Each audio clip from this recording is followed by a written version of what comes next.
Students, I am Mohammad Shalom, Nolu Asadpur High School.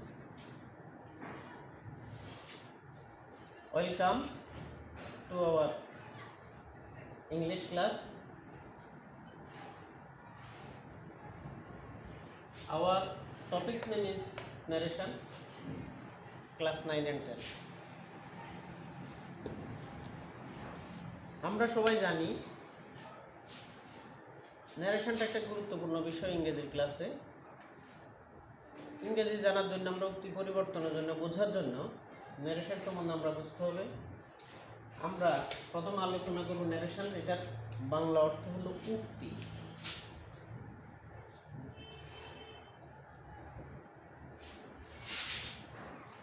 There are two kinds of narrations. They are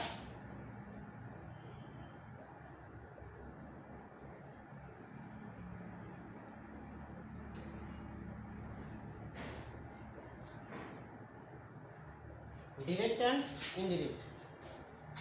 Direct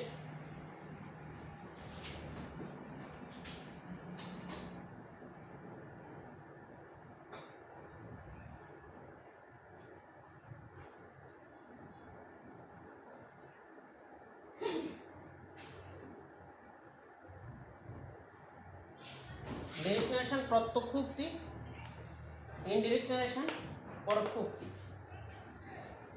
বক্তার বক্তব্যটা যখন অন্যের কাছে বিকৃত না করে সরাসরি যেভাবে বক্তা বলেছিল ঠিক সেইভাবেই উপস্থাপন করা হয়, সেটা ডিরেক্ট নারেশন।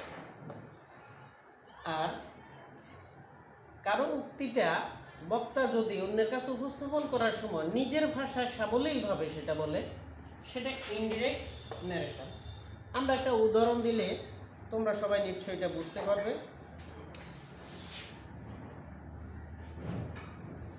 Direct.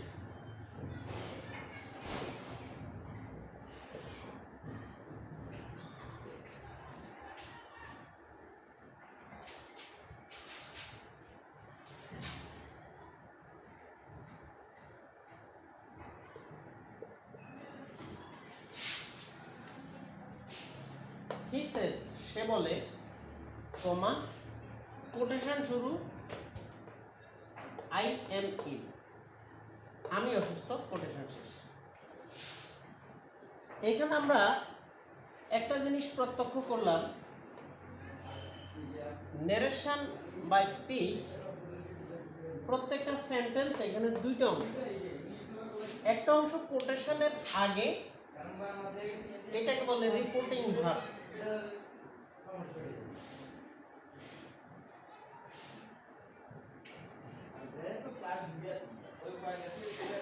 আর অপরদিকে কোটেশনের ভিতরে যে অংশটুকু থাকবে, বক্তার বক্তব্যটা সরাসরি যেটা আমরা এখানে উপস্থাপন করলাম, সেটাকে বলে রিপোর্টেড স্পিচ।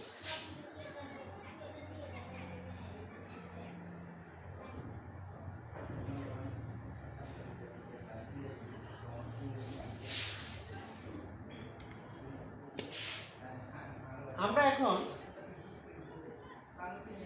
এটাকে চেঞ্জ করব।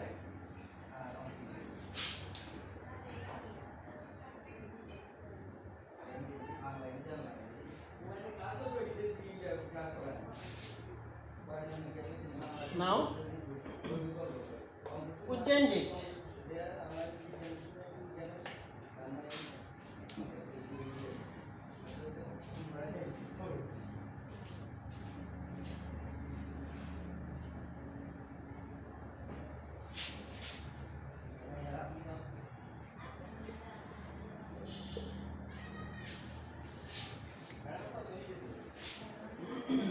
We change it into direct into indirect form. তোমরা লক্ষ্য করো, রিপোর্টিং ভার্বটা শেষ, ইনডিরেক্ট শেষ হয়েছে।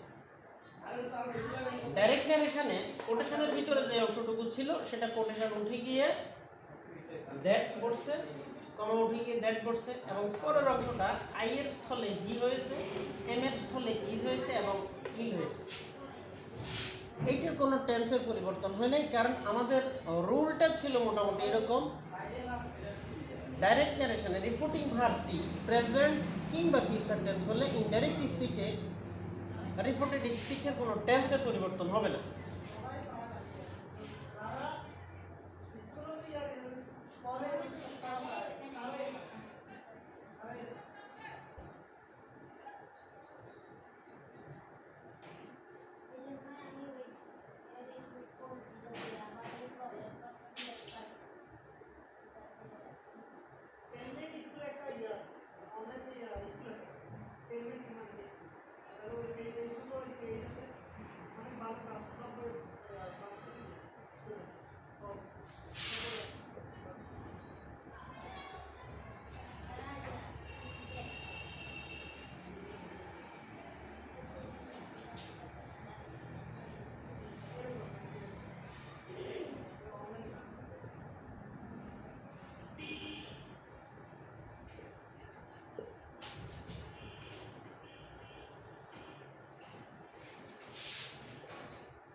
লক্ষ্য করো, ডাইরেক্ট স্পিচে রিপোর্টিং ভার্বটা ছিল সেজ, এটা প্রেজেন্ট টেন্স। এই কারণে আমরা ইনডাইরেক্ট যখন করলাম তখন এটিও কিন্তু প্রেজেন্ট টেন্সে রয়ে গেল রিপোর্টেড স্পিচটি। শুধুমাত্র সাবজেক্টটাই চেঞ্জ হয়েছে। সাবজেক্ট আমাদের হি সেজ, সাবজেক্ট অনুসারে রিপোর্টিং ভার্বের যে সাবজেক্টটা ছিল সেই সাবজেক্ট অনুসারে আমাদের রিপোর্টেড স্পিচের সাবজেক্টটা পরিবর্তিত হয়েছে, এটাকেই ফলো করেছে সেখানে। শুধু বাংলা অর্থের দিকে যদি সরল অর্থের দিকে আমরা লক্ষ্য করি তাহলে হি সেজ, সে বলে, আই এম ইল, আমি অসুস্থ। এখানে তার মুখের কথাটাই আমরা হুবহু এখানে উপস্থাপন করেছি। এখন যেহেতু সে বলে আমি অসুস্থ, বক্তা যখন নিজের ভাষায় সেটা অন্য জায়গায় উপস্থাপন করবো, অন্য কারো কাছে সেটাকে প্রকাশ করতে যাবে, তখন আমরা সাধারণত বলি সে বলে সে অসুস্থ। অতএব এখানে সে বলে হি সেজ দ্যাট, সে বলে যে সে অসুস্থ, হি ইজ ইল। আর যদি ব্যতিক্রম হয় সেখানেই, যদি রিপোর্টিং ভার্বটি ফার্স্ট টেন্সের হয় তাহলে সেটা পরিবর্তন হয়ে যায়। আমরা সেটা নিয়ে এখন আলোচনা করব।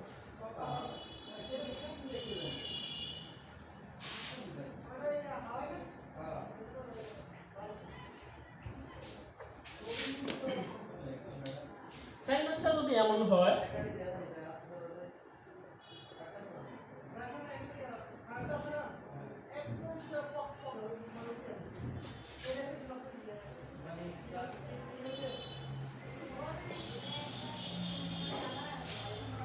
যদি সেন্টেন্সটা এমন হয় হি সেড আই এম ইট, আমরা লক্ষ্য করছি এখানে রিপোর্টিং ভার্বটি সেড, তো সেই কারণে এটা ইনডাইরেক্ট ন্যারেশনটা এমন হবে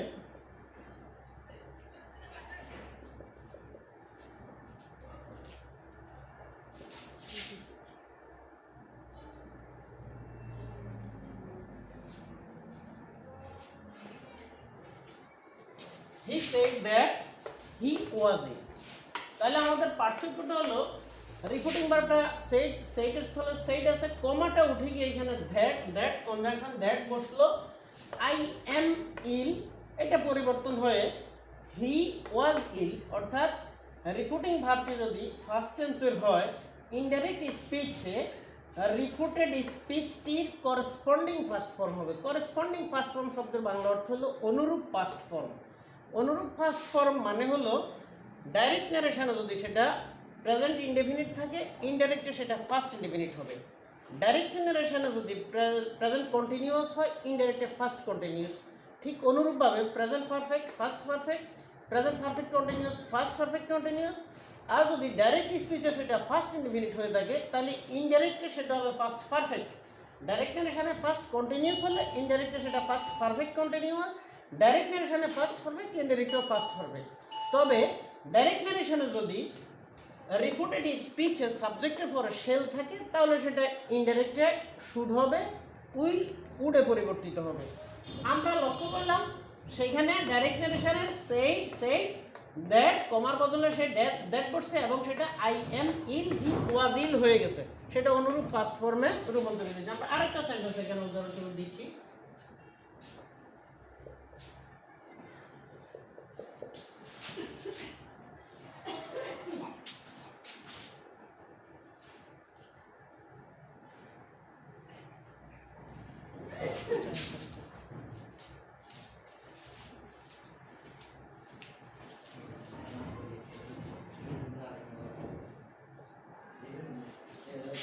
লক্ষ্য করো ছাত্রছাত্রী বন্ধুরা, রহিম সেড কমা কোটেশন শুরু I go to school. Bangla অর্থটা এমন দাঁড়ায় যে রহিম বলল আমি স্কুলে যাই। এটা আমরা ইনডাইরেক্ট করলে এমন হয়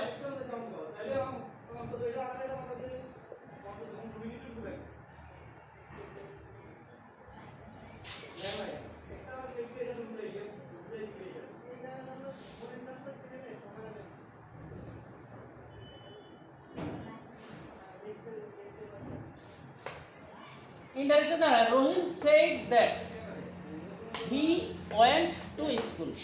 এখানে আমরা লক্ষ্য করছি কমার বদলে ইনডাইরেক্টে দ্যাট বসছে, আই গো টু স্কুল। এই কথাটি কিন্তু হুবহু এখানে আমরা উপস্থাপন করেছি। এখানে তার মুখের কথাটা কোনো পরিবর্তন হয় নাই। রহিম সেড, রহিম বলল আই গো টু স্কুল। বক্তা যখন নিজের ভাষায় সেটা অন্য কোথাও উপস্থাপন করে তখন সাধারণত বলে থাকে রহিম বলল যে সে স্কুলে গিয়েছিল। রহিম সেড দ্যাট, সে এই আই রিপোর্টিং ভার্বের সাবজেক্টকে ফলো করে এখানে হি হয়ে যাবে। আই গো টু স্কুল, আমি স্কুলে যাই, এটা রহিম বলেছিল। অতএব আমরা যখন নিজের ভাষায় উপস্থাপন করি তখন বলি সে স্কুলে গিয়েছিল। হি ওয়েন্ট, গোয়ের ফার্স্ট ফর্ম ওয়েন্ট, এখানে ফার্স্ট ইনডিফিনিট প্রেজেন্ট ইনডিফিনিট আছে, এটা পাস্ট ইনডিফিনিট হয়ে যাবে। এটা হি went to school.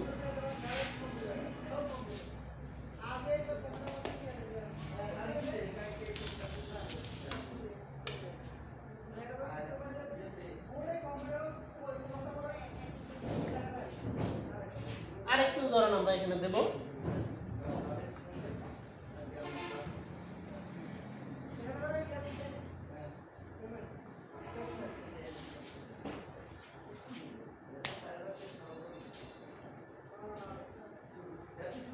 He said,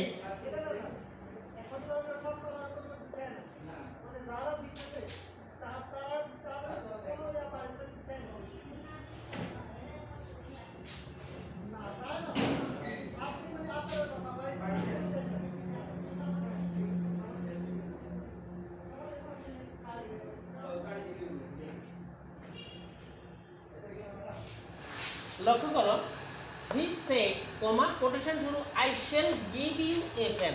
আমরা যদি এটার বাংলা অর্থের দিকে খেয়াল করি তাহলে সে বলল আমি তোমাকে একটি কলম দিব। আমরা আগেই বলছি রিপোর্টিং ভার্বটি যদি ফার্স্ট টেন্সের হয়ে থাকে ইনডাইরেক্ট ন্যারেশনে বা ইনডাইরেক্ট স্পিচে রিপোর্টেড স্পিচটির করেসপন্ডিং ফার্স্ট ফর্ম হয়, আর সেই সূত্র অনুসারে সেটা শুনে পরিবর্তিত হবে indirect. He said that he would give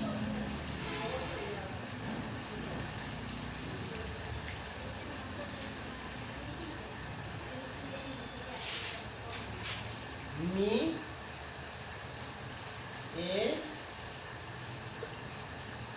pen. He said that he would. এখন প্রশ্ন হতে পারে এখানে শেল আছে, শেলের ফার্স্ট ফর্ম শুড হওয়ার কথা, কিন্তু এখানে উড কেন হলো? বন্ধুরা আমরা অবশ্যই জানবো শেল, শুড, উইল, উড এগুলো সাধারণত সেটার সাবজেক্টকে অনুসরণে হয়, সাবজেক্ট অনুসারে সেটা হবে। আই যখন পরিবর্তিত হয়ে হি হয়ে গেল তাহলে হি এর সাথে উইল হবে এবং উইলের past form would. Would give me, সে বলেছিল কিন্তু আমাকে, সেজন্য ইউ আমাকেই উদ্দেশ্য করে বলেছে, সেজন্য এখানে মি হয়েছে। এখানে একটি কলম।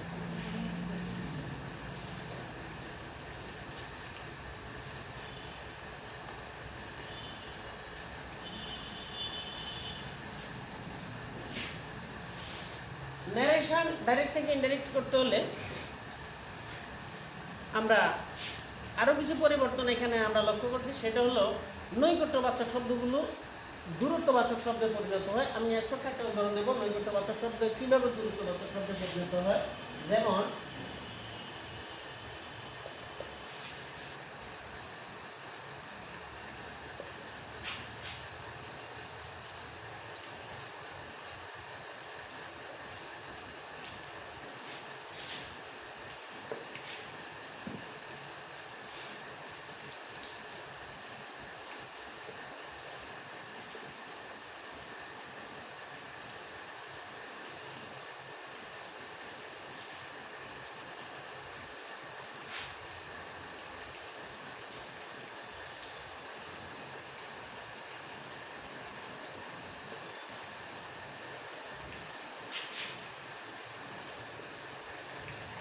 লক্ষ্য করো ছাত্রছাত্রী বন্ধুরা, রহিম সেড টু করিম, এখানে আমরা একটা অবজেক্ট উল্লেখ করেছি। এই রিপোর্টিং ভার্বের এখানে একটা অবজেক্ট আছে, রহিম সেড টু করিম। রহিম করিমকে বললো কমা কোটেশন শুরু, I am going to school now, আমি এখন স্কুলে যাচ্ছি। আমরা এটা কিভাবে পরিবর্তন করবো?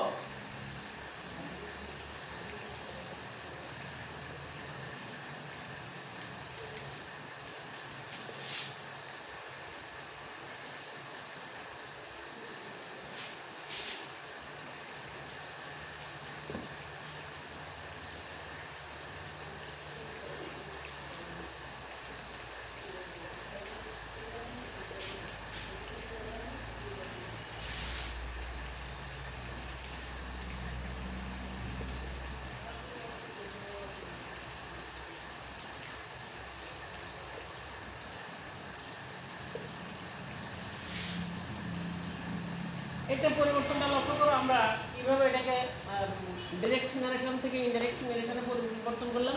রহিম সেড টু করিম, আমরা এখানে লক্ষ্য করছি রিপোর্টিং ভার্বের পর একটা অবজেক্ট আছে করিম, সেই কারণে রহিম টোল্ড, সেইটা পরিবর্তিত হয়ে টোল্ড হয়েছে, রহিম টোল্ড করিম। আমাদের এখানে সূত্রটা হলো, যদি নিয়মটা হলো, যদি রিপোর্টিং ভার্বের পরিবর্তন পরে, রিপোর্টিং ভার্বের পরে যদি কোনো রকম অবজেক্ট থাকে, তাহলে সেখানে সে থাকলে সে থাকলেও সেটা টেল হবে, এবং প্রেজেন্ট ফর্ম হলে সে থাকলে টেল হবে, আর ফার্স্ট ফর্ম সেট থাকলে সেটা টোল্ডে পরিবর্তিত হবে। রহিম টোল্ড করিম, কমার বদলে আমরা দ্যাট যোগ করলাম। যেহেতু কাজটা কথাটা রহিম বলছে যে I am going to school, তাহলে আমরা সাবজেক্টটা রহিম, রহিমে বলেছিল, রহিমের প্রোনাউন ফর্ম বলবে, সেখানে হি ওয়াজ গোয়িং, এটা প্রেজেন্ট, এখানে আছে present continuous form I am going to school, সেটা আমরা পরিবর্তিত করতে হবে ফার্স্ট কন্টিনিউয়াস ফর্মে।